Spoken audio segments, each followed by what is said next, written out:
कृष्णदास जी का एक पद हम बहुत गाते हैं, मेरो मन गिरधर छवि पे अटक्यो। ये श्री कृष्णदास जी का पद है। तो कृष्णदास जी मंदिर के अधिकारी, श्रीनाथ जी मंदिर गोवर्धन के, बहुत ध्यान से सुनियो, बड़ी सुंदर चर्चा है। तो कृष्णदास जी गोवर्धन मंदिर के अधिकारी, गिरिराज जी श्रीनाथ जी के अधिकारी। तब श्रीनाथ जी गोवर्धन में विराजते थे, फिर बाद में यहां आ गए उदयपुर के पास। तो कृष्णदास जी को नियम हतो, वो नित्य जल की सेवा मंदिर की करते और स्वयं जाते, कुआं से जल लेकर के आते और लाकर के मंदिर सेवा में पधराते। एक दिन श्रीनाथ जी ने प्रत्यक्ष प्रकट है करके, श्रीनाथ जी तो प्रकट ही थे, बात करते थे अष्ट सखाओं से। ठाकुर जी ने कही, बोले कि हे कृष्णदास, अब तुम वृद्ध रह गए हो, आप अब सेवा करनी धीरे धीरे कम कर दो, इतनी भोर में जाओ जल लेकर के आओ, हमको बड़ा श्रम हो गया आपको देख करके।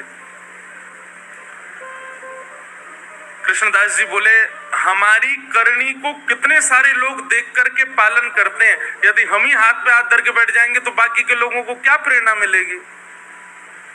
इसलिए जय जय, हमको सेवा करने दो, आप हमको रोको मत।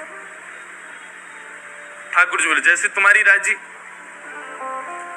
और एक दिन कैसा हुआ कि श्री कृष्णदास जी जल भरने के लिए कुआं पे गए और जैसे ही जल भर करके बाहर निकाल रहे, आप श्री का पैर फिसल गया और कुआं में गिर गए। और कुआं में गिर करके श्री कृष्णदास जी के भगवत धाम गमन हो गया, भगवत धाम गमन हो गया। आश्चर्य की बात ये तो थी, दुखद घटना थी कि भैया एक परम वैष्णव भक्त भगवत धाम को प्रस्थान कर गए, पर चर्चा का विषय ब्रजमंडल में यह बना हुआ था कि एक परम वैष्णव की, एक परम भागवत की, एक ऐसे दिव्य महापुरुष की इस प्रकार से मृत्यु होना लोगों का भक्ति से विश्वास उठाने जैसा लग रहा था।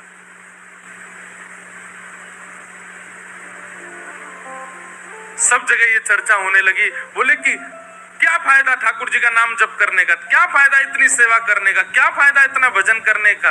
कृष्णदास जी को देखो, कुआं में गिर गए, प्राण निकल गए। अरे कम से कम प्राण जाते तो कम से कम ऐसे तो कि सही तरीका से जाते, इस प्रकार ये तो अकाल मृत्यु जैसी है। अब तरह तरह की बात ब्रजमंडल में घूमने लगी। ऊपर से किसी ने एक बात और जोड़ दी। बोले क्या? बोले वो तो भूत और बन गए। किसी ने ये बात कह दी कि वो भूत बन गए। अब जब बात फैलती है ना, तो मानव का ऐसा स्वभाव है, साइकोलॉजी है ऐसी कि वो उस चीज को घर कर लेता है। अच्छा, एक तो अकाल मृत्यु, भूत और बन गए। अब कोई बेचारा पनघटते जल भर के ला रहा है, तो जबरदस्ती टीक दोपहरी खाली, कोई भी नहीं रास्ता में। अब जोर की हवा उछल जाए तो ओहो कृष्णदास जी पीछे पड़ गए मेरे, हवा चली बहुत जोर की। बाकी के सब विश्वास भी कर ले, बोले हाँ सही कह रहे हो, भूत तो बन ही गए वो। कृष्णदास जी के लिए कहा जाता है कि उनकी अधोगति, उनकी अकाल मृत्यु, और ये तक कह दिया कि वो एक प्रेत बन गए। स्वामी श्री हरदास जी महाराज कहते हैं, ध्यान पूर्वक सुनिएगा।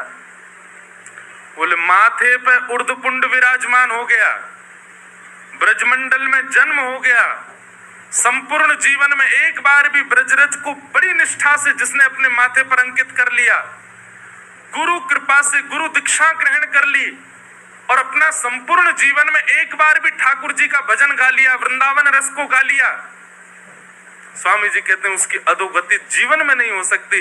कृष्णदास जी ने तो पूरा जीवन ठाकुर जी की सेवा में निकाल दिया, कैसे कह सकते हैं कि उनकी अधोगति हुई है?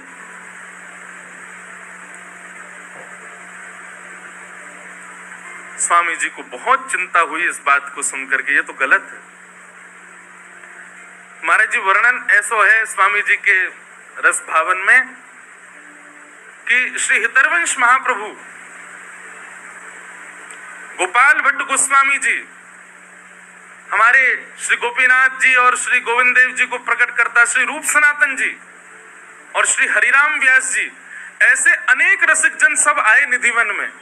और निधिवन में एक पूरी गोष्ठी बैठी कि भैया ऐसे ऐसे ये तो भक्ति पर प्रश्न चिन्ह उठ रहा है, कृष्णदास जी की अधोगति हो गई, वो प्रेत बन गए, बड़ा लोग बाग तो भक्ति करने से डर रहे हैं, मंदिर जाने से यूं कह रहे हैं कुछ फायदा ना है भैया, कृष्णदास कुआं में गिर गो। स्वामी जी बोले अब हम ही को कुछ करना पड़ेगा। तो बोले क्या करें?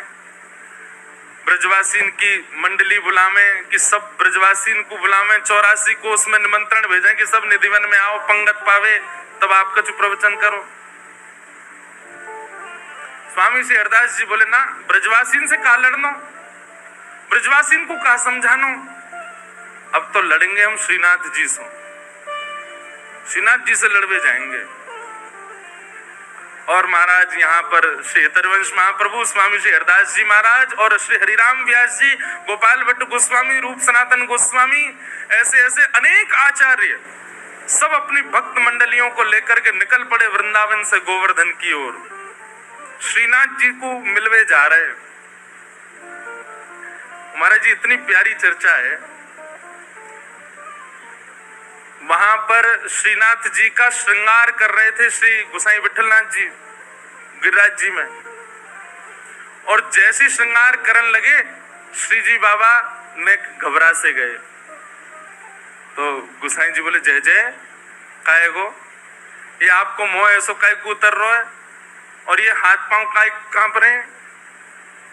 बोले अरे ये सबरे आ रहे हैं। बोले कौन आ रहे हैं? बोले स्वामी श्री हरदास जी, हितरवंश महाप्रभु और क्या कहते हैं हरिराम व्यास, गोपाल भट्ट गोस्वामी, रूप सनातन गोस्वामी, सबरे आ रहे हैं, मोते लड़वे आ रहे हैं।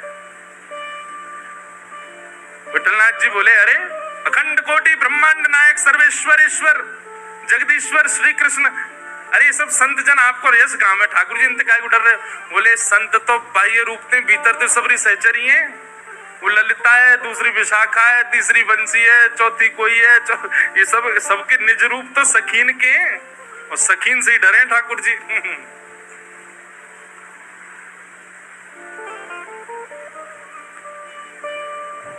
स्वामी श्री हरदास जी महाराज और सब रसिक जन जा रहे हैं, पूरा वृंदावन और जो जो गांव बीच में पड़े सब जगह महाराज स्वागत सत्कार होवे, सब लोग आकर के प्रणाम करें। अब फोन तो थे नहीं, फोटोज तो थे नहीं कि भाई सबन को बस नाम सुने सबने स्वामी श्री हरदास जी, नाम सुने सबन ने गोपाल भट्ट गोस्वामी, नाम सुने हरिराम व्यास। अब जो जो काम ते निकले तो काम बारे बेचारे हाथ जोड़ खड़े, अब ये ना पता है कौन सा कौन। तो हरिराम वाणी में लिखो महाराज जी, चर्चा में हरिराम व्यास जी आगे आगे जा रहे हैं और आगे आगे जाके बता रहे हैं, सुनो पतरे से होंगे ऐसो, यहाँ नाक तिलक लगा रखो, वो स्वामी श्री हरदास जी हैं, श्री बिहारी जी को जिनने प्रकट कियो, और उनके संग आ रहे होंगे, उनको ऐसा तिलक होगा, वो श्री हितरवंश महाप्रभु हैं, और उस गौड़िया वैष्णव संप्रदाय तिलक गोपाल भट्ट गोस्वामी है, उस रूप सनातन गोस्वामी है, उनने वो ठाकुर जी प्रकट किए, उनने वो ठाकुर जी प्रकट, श्री हरिराम व्यास जी सबन को परिचय दें।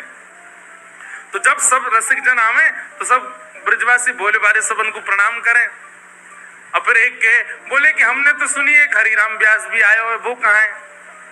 हरिराम व्यास जी तो परिचय देते, तो फिर स्वामी जी परिचय देते, आपके बगल में जो खड़े हैं जुगल किशोर को जिनने प्रकट किया हरिराम व्यास। कैसी मधुर चर्चा है, आहा, गामन में जामे वहीं बैठ जाएं, फिर वहां के सब लोगन की शंका को समाधान ब्रजवासी आकर के अपने निवेदन करें, भाव स्वामी जी सबके भाव बतावें, कभी हितरवंश महाप्रभु कोई की शंका को समाधान करें। ऐसे सब भ्रमण करते करते गोवर्धन जा रहे हैं। उद्देश्य क्या था कि लोगों के चित्त में भक्ति के प्रति भय उत्पन्न हो गया है, वो भय निवृत्त होना चाहिए। आचार्य चरण अपने अपने ठाकुरन को छोड़ करके सेवा में निकल पड़े। राधा कुंड पहुंचे और जैसे ही राधा कुंड पहुंचे, श्रीनाथ जी को श्रृंगार चल रहा है, विठलनाथ जी श्रृंगार कर रहे हैं, सुंदर शीश पर पाग आदि पहना करके, सुंदर तिलक भाल आदि सब करके, कानन में कुंडल, अब जामा पहना रहे श्री जी बाबा को। एक हाथ में ही जामा पहनो। इतने में ही ठाकुर जी बोले विठलनाथ जी मैं पहन लूंगा, खुद ही तुम जाओ, उनको सबन को स्वागत करो। ये ज्यादा नाराज है कि मोते नहीं कहीं लड़ ले सबरे, इनको जाके मई राधा कुंड में सबन को बढ़िया स्वागत करो।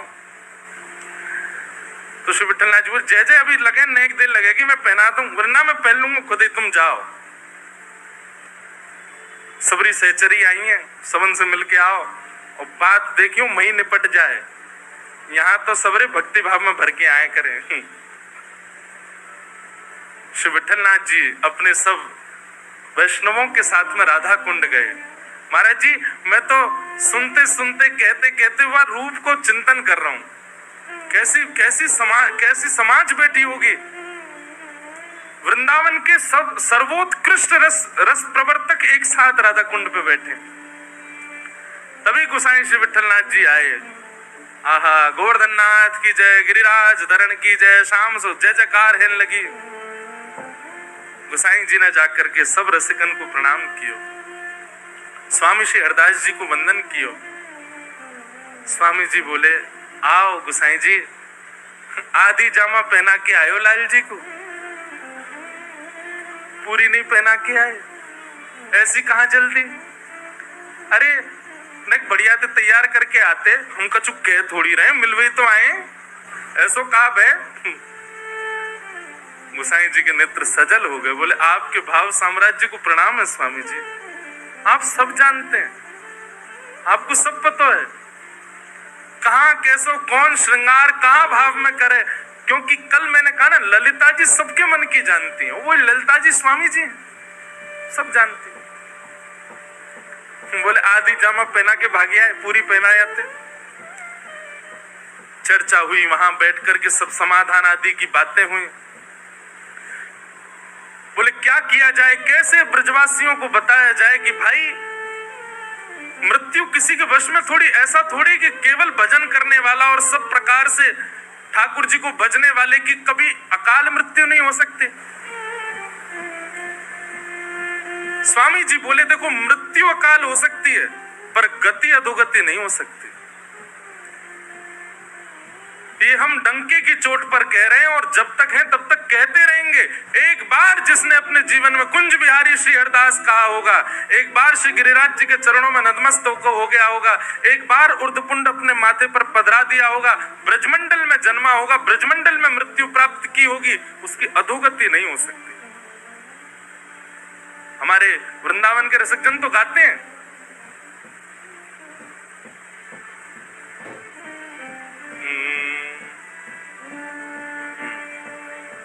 भाग्य बड़ो वृंदावन पायो, भाग्य बड़ो वृंदावन पायो, भाग्य बड़ो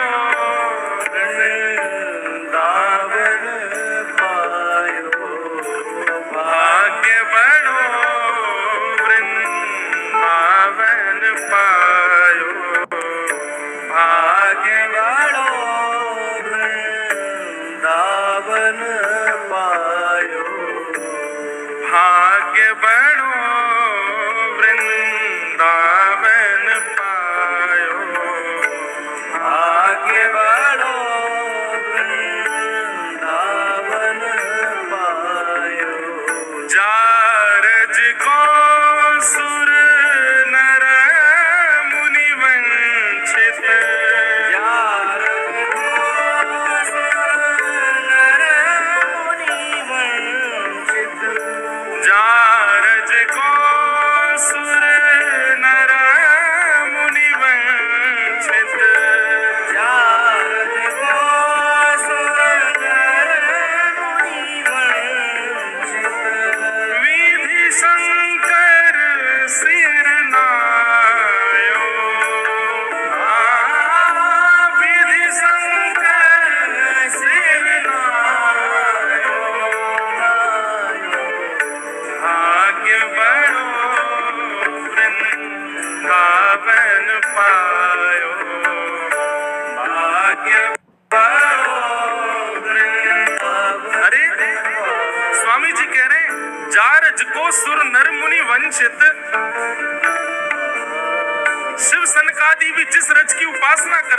उस रज को माथे पर पधराने वाला, उस रज में जन्म लेने वाला, उसकी अधोगति होगी।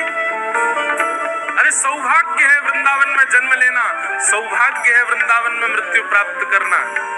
हमारे रसिक जन कभी रुदन नहीं करते थे वृंदावन में प्राण त्यागने वाले को देख करके, कहते सौभाग्य है इसका कि इसने अंतिम श्वास वृंदावन में ली। बहुत कयुग यार बिन बीते, बहुत कयुग यार बिन बीते, जन्म जन्म दहकायो, जन्म जन्म दहकायो। सूरज अब कृपा कर दीनी, सूरज अब कृपा कर दीनी, अभय निशान बजायो, अभय निशान बजायो। अरे वृंदावन की रज प्राप्त हो गई, वृंदावन में जन्म हो गया, वृंदावन की रज का उर्धपुंड माथे पर विराजमान हो गया। निर्भीक हो जाओ, अभय हो जाओ। क्या यमलोक, क्या यमदूत, क्या अधोगति, क्या प्रेत योनि, सब दूर रहते हैं।